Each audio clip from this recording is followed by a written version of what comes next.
Ramses' reputation as a great king in the eyes of his subjects rested largely on his fame as a soldier.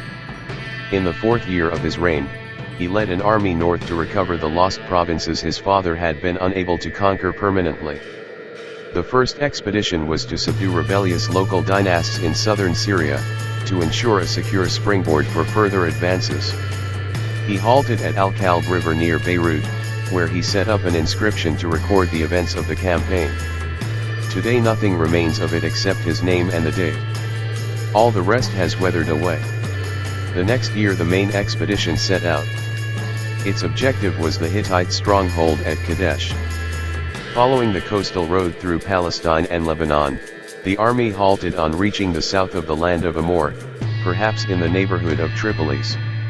Here Ramses detached a special task force, the duty of which seems to have been to secure the seaport of Simyra and thence to march up the valley of the Eleutherius River, the Big River, to rejoin the main army at Kadesh.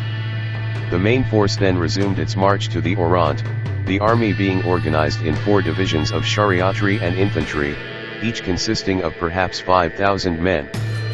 Crossing the river from east to west at the ford of Shabtuna, 13 kilometers, from Kadesh, the army passed through a wood to emerge on the plain in front of the city. 2 captured Hittite spies gave Ramses the false information that the main Hittite army was at Aleppo, some distance to the north, so that it appeared to the king as if he had only the garrison of Kadesh to deal with. It was not until the army had begun to arrive at the camping site before Kadesh that Ramses learned that the main Hittite army was in fact concealed behind the city. Ramses at once sent off messengers to hasten the remainder of his forces, but, before any further action could be taken, the Hittites struck with a force of 2,500 chariots, with 3 men to a chariot as against the Egyptian 2. The leading Egyptian divisions, taken entirely by surprise, broke and fled in disorder, leaving Ramses and his small corps of household chariotry entirely surrounded by the enemy and fighting desperately. Fortunately for the king, at the crisis of the battle, the Simyra task force appeared on the scene to make its junction with the main army and thus saved the situation. The result of the battle was a tactical victory for the Egyptians, in that they remained masters of the stricken field, but a strategic defeat in that they did not and could not take Kadesh. Neither army was in a fit state to continue action the next day, so an armistice was agreed and the Egyptians returned home.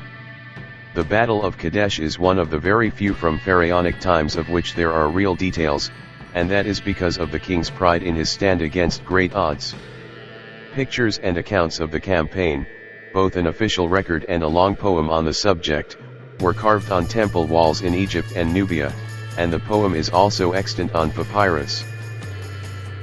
The failure to capture Kadesh had repercussions on Egyptian prestige abroad, and some of the petty states of South Syria and northern Palestine under Egyptian suzerainty rebelled, so that Ramses had to strengthen the northern edge of Egypt's Asiatic realm before again challenging the Hittites. In the 8th or 9th year of his reign, he took a number of towns in Galilee and Amor, and the next year he was again on Al-Kalb River.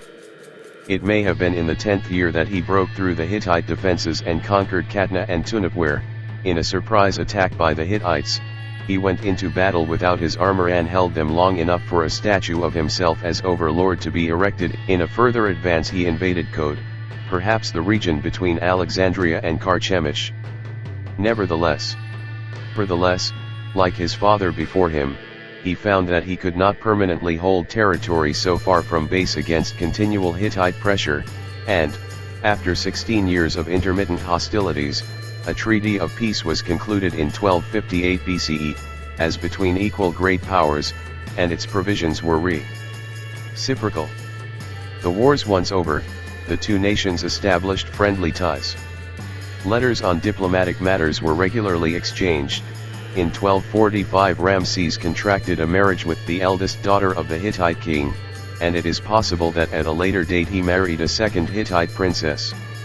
Apart from the struggle against the Hittites, there were punitive expeditions against Edom, Moab, and Negev, and a more serious war against the Libyans, who were constantly trying to invade and settle in the delta.